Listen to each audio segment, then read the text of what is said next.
Okay, so good afternoon, Carin. I'd like now to ask you a few questions regarding public interest design. And one of the first questions is, how do you see the role of designers in our built environment? In the case specifically architecture, changing the phenomenon of increasing informality in our cities. Nicola, thank you for the question. I think it's a really important consideration at this stage in our professional world, because the role of designers traditionally has been to be, they've taken the lead in so many ways, very often in a very prescriptive way. And the role of that authority is certainly something which is being questioned now, because the more cities are evolving in almost a biological way, an evolutionary way, there is a need for far more of a role of a facilitating designer. It does not take the mandate of design out of it. It doesn't take the notion of thinking ahead, problem solving, complex strands of thought having to come together. It doesn't take that away.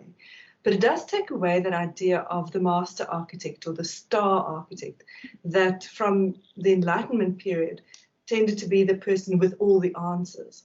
It tended to be the person that had the creative impulse or the intuitive leap that needed to show the way. And the more our cities are evolving with this balance between what is normally seen as a binary between formal and informal, but actually isn't. It's actually a spectrum of emergence, which is being recognized increasingly by theoreticians around good urbanism and smart urbanism, like Calvin Campbell and so on. The more those kind of understandings are developing, the more people are understanding that we actually need to re-establish what it means to be a designer, because it's a question of enabling existing creativity. It's a process of understanding what is there, how are people already making space or creating identity for themselves. And so how can one with a design intelligence help to bring that to the fore so that it can emerge with due consideration of all the problems associated with urbanism. So it's a very fine balance of not trying to see or romanticize that which is inherently quite challenging, but recognizing that which is powerful and that is working, patterns of inhabitation that need to be respected and enhanced through our designers, rather than saying, here are the solutions, this is what I'm proposing going forward. So the position of authorship is one that is increasingly being challenged and being questioned, because the Enlightenment or modernist way of saying, here I come, I have the answers, is no longer a feasible or a viable option in our emergent cities. And that actually leads quite nicely to the next question, which is, how do you think we can include the marginalized sectors of our cities into a more formalized sector and the process in the society? I think the question of marginalization is the one that one really needs to understand also. People that are seen within our systems as marginalized are often the outcome of a system that is not working very well. The fact that a system would marginalize people in the first place means that that system isn't very well balanced. So when architects are in a position where they can start assisting and giving voice to people who are generally not heard, then you start unlocking a far greater part of society that can contribute conclusively to the production of space, if we want to use the Lefebvrean term.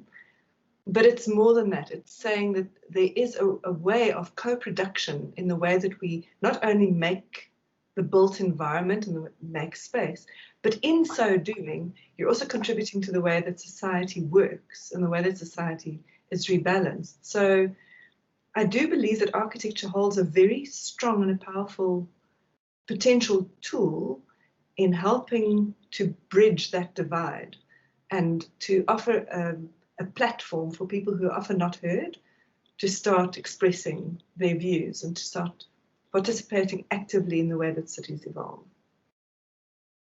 Okay, so in what way would you say we can adjust or enforce within the pejorative tertiary institutions to enable such a platform? Over the past number of years, I've been grappling with this because there's such a thing as a fixed curriculum, which is often beholden to professional bodies, it's beholden to standards, qualifications, and so on.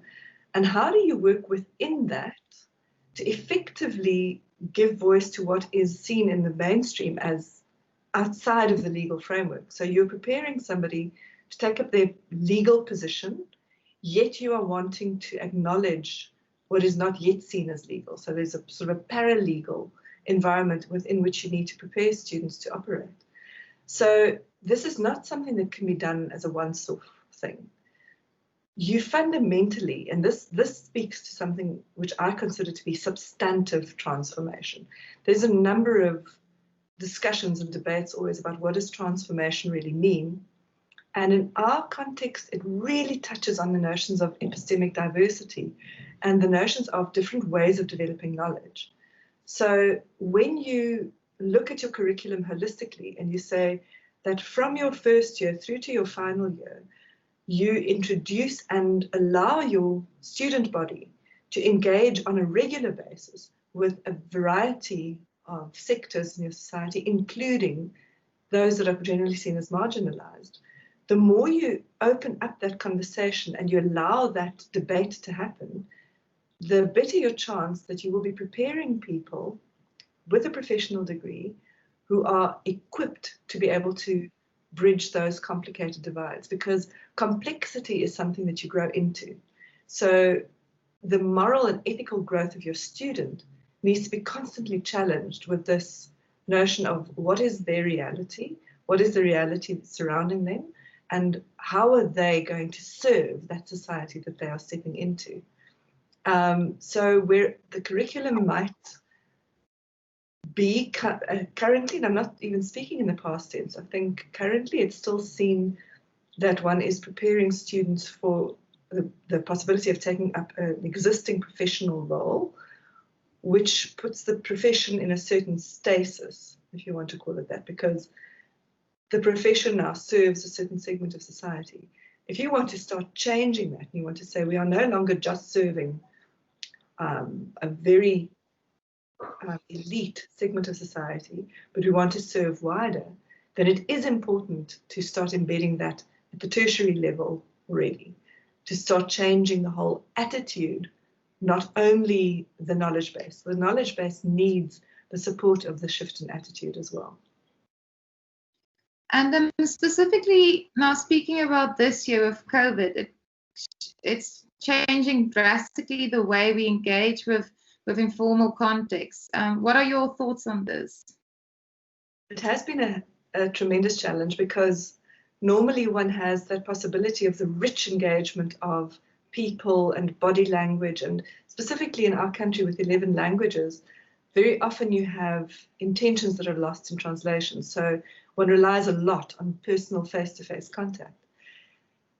But what astounded me this year was with our honours and master students who were able to, because of this inherent desire to reach out to people and to make contact with them, they were able to transition and use a variety of online platforms, trying to find where people were at any given time at the electronic level. So it was really important for us to become conscious again of the fact that even in that domain, there are huge disparities of access to data, access to tools, access to the facility to be able to continue engagement.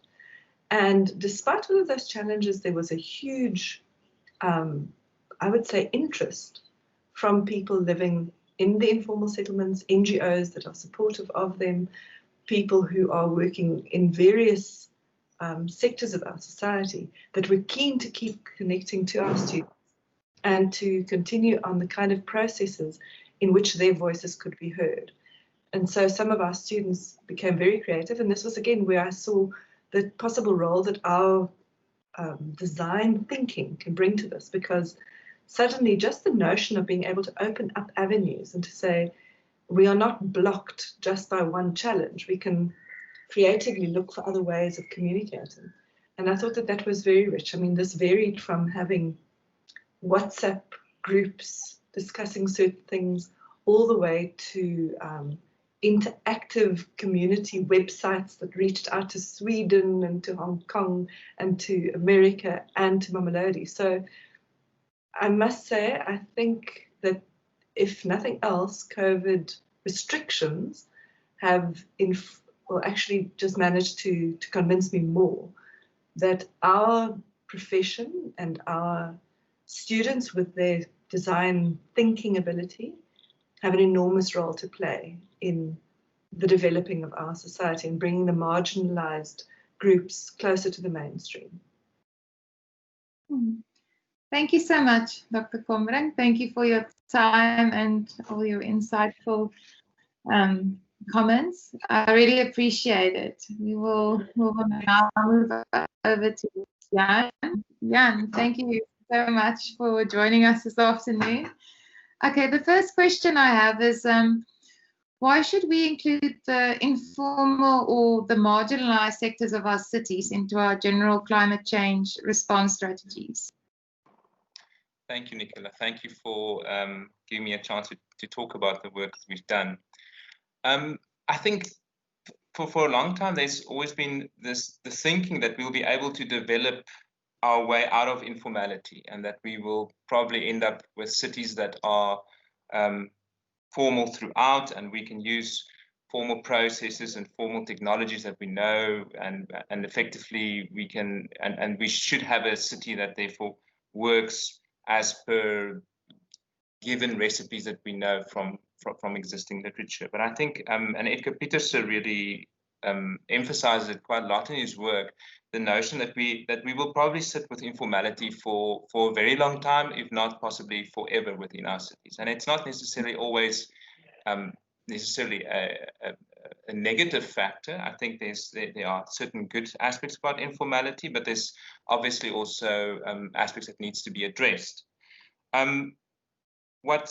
What I realized through the studio, that the work that we've done, is that once we start working in informal, marginalized communities, the nature of the vulnerabilities are significantly different, and the responses are also really, really different in terms of how we undertake it. And I think that's something that that is very specific to working in the African context or in South Africa, that we can really work with and develop. And it's certainly a context that needs focus. We from the mapping that we've done, we've come to realize that marginalized or informal settlements are often really significantly more vulnerable to climate change impacts, not only due to the limited resources they have to respond or prepare for these impacts, but often the very nature of those settlements, the materials that are used, the lack of vegetation, for instance, within these settlements, often really further exacerbate those vulnerabilities. And then immediately when you start responding, the nature of that becomes important. I think that's where I think a lot of my interest really comes in. This is question of building on what Carin notes in terms of making students aware of the need for working within marginalized communities and engaging with marginalized communities. But I also think it's important to ask the question about what's the nature of that technology that we need to develop, and how do we actually change the formal understanding in architecture about technology in terms of what it becomes within the informal conditions that we work. Yeah, so that picks up on the second question, which is about the importance of engaging with societies, with the context. How do you see the role of technology within these response measures? There, I really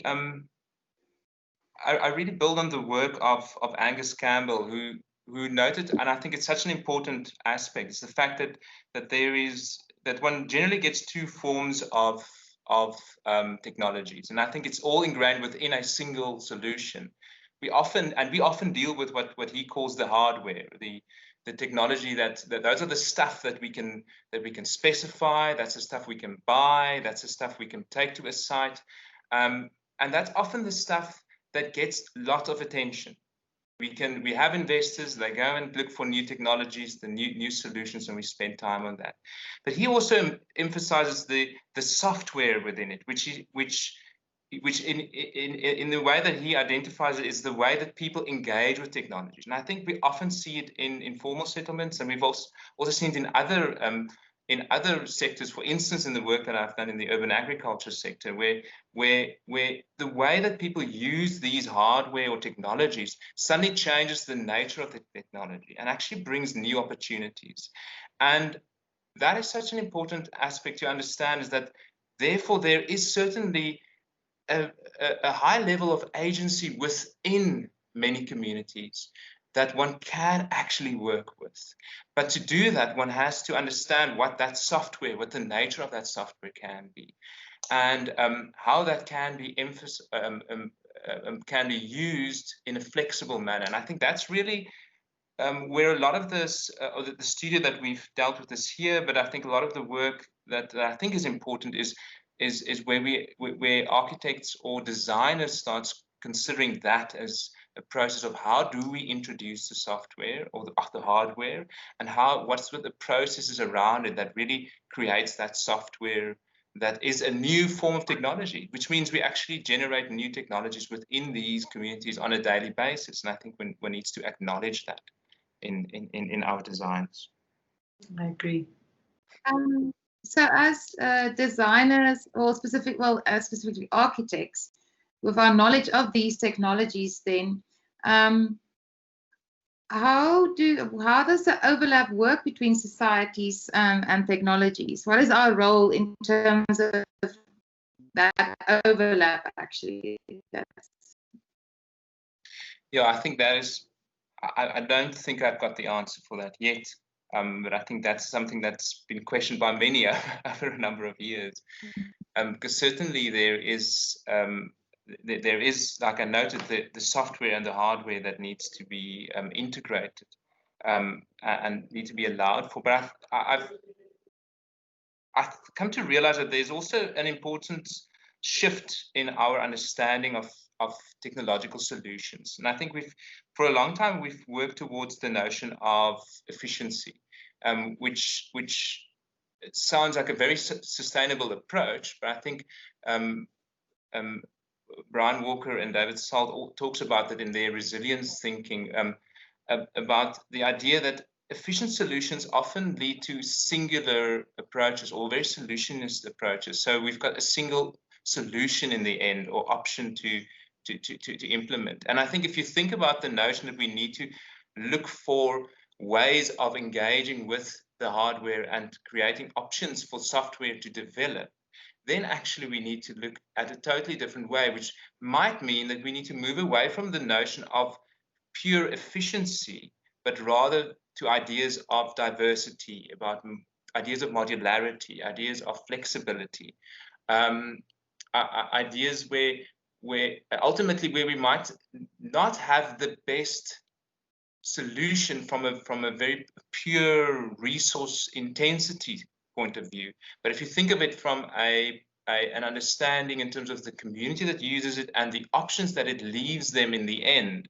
it becomes a solution for future flexibility, which I think is such an important shift in the climate adaptation discourse, where we're not really looking, we are really looking towards resilient communities, and it might take a bit more in terms of our inputs. Now that's a shift, because that means if we work in marginalized, poorer communities, we're not looking at the cheapest option and seeing whether the cheapest option can be developed 500 times and we sort it. We're really looking at the most appropriate option.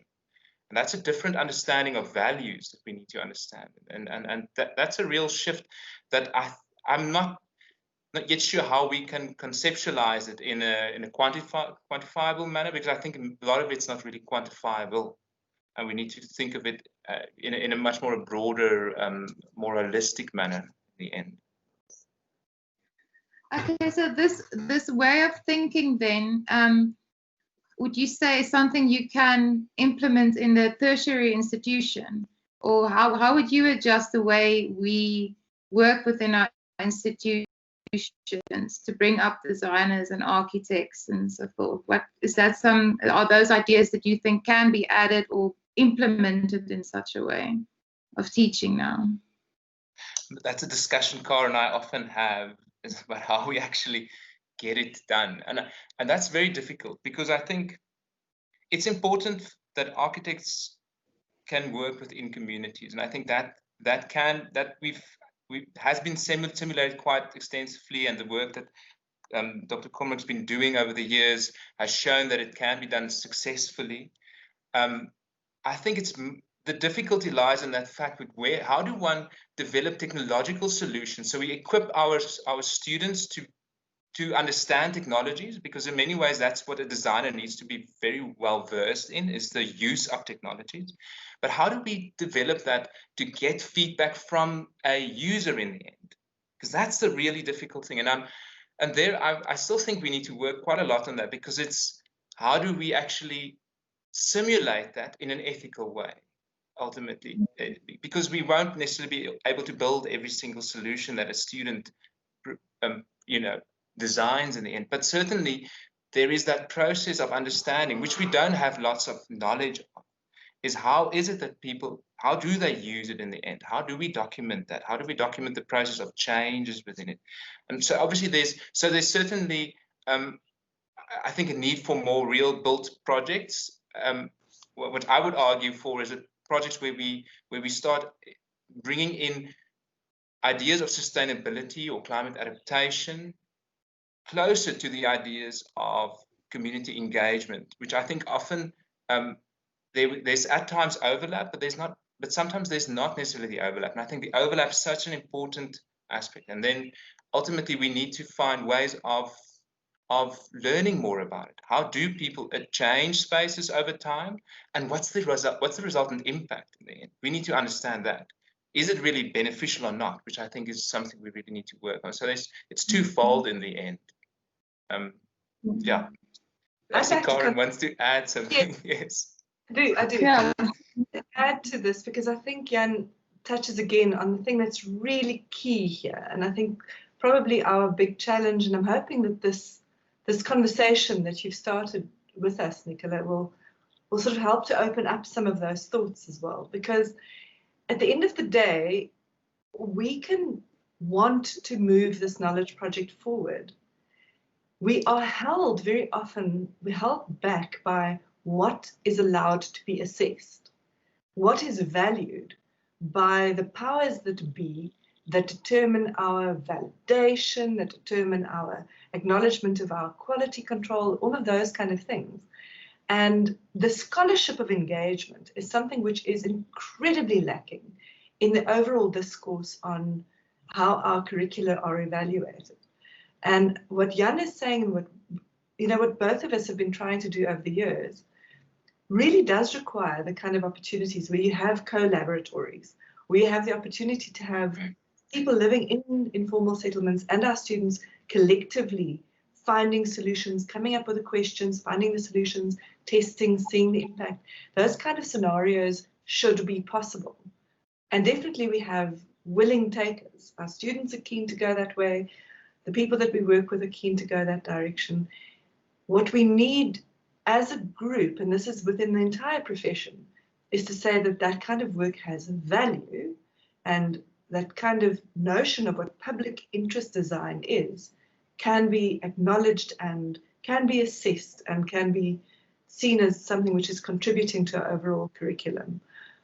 So I think that is our next phase as a collective group of educators and professionals, to start saying we have to really start putting our money where our mouths are, to say that that kind of project is acknowledged, acknowledgeable, and worthy of being seen as something that goes into a master's degree or whatever.